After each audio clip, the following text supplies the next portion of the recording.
Just read a couple of things. This first one is from my collection, came out a couple of years ago, called Cosmology of Heaven and Hell. It's the only poetry collection in the world that I'm aware of that comes with a money-back guarantee. Satisfaction guarantee.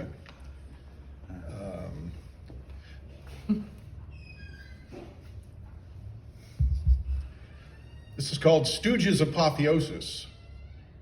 Devoid of Keaton's martyr's soul and Chaplin's saintly grace, destruction was their holy role, and Bedlam sacred space.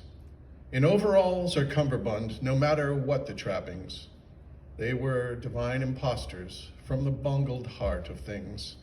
A universe where brutal slapstick chaos calls the tune, and laughter is the thunderclap of the gods applauding ruin.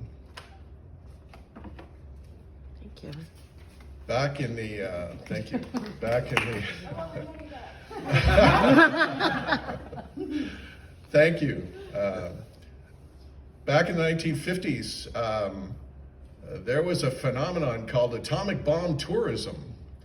The Nevada test site, where they routinely exploded nuclear weapons, testing them, was clearly visible from the Las Vegas Strip.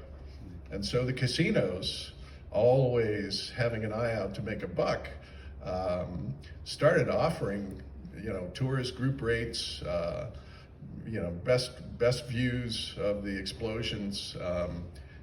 And at the same time, Howard Hughes was making a movie downwind of the test site called The Conqueror, in which John Wayne played Genghis Khan. I don't know how many of you have seen it, but it's hilarious. So this poem appeared in online publication called Water Wheel Review a few months back, and Water Wheel, the editors, bill it as literature without labels.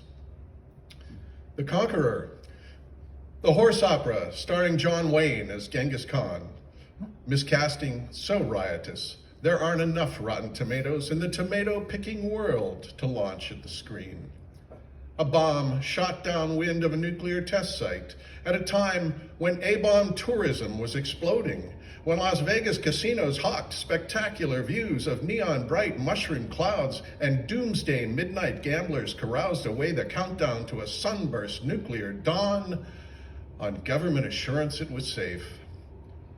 After the location wrap, producer Howard Hughes trucked tons of desert dirt back to the studio to match the color of terrain for realism in the final cut. 146 of the cast and crew were later overcome by carcinomas. Critics zeroed in on radiation exposure, although, spoiler alert, the fatalities fell within the national statistical average. Wayne, for one, inhabited a toxic nimbus of smoke from his 5-pack-a-day habit.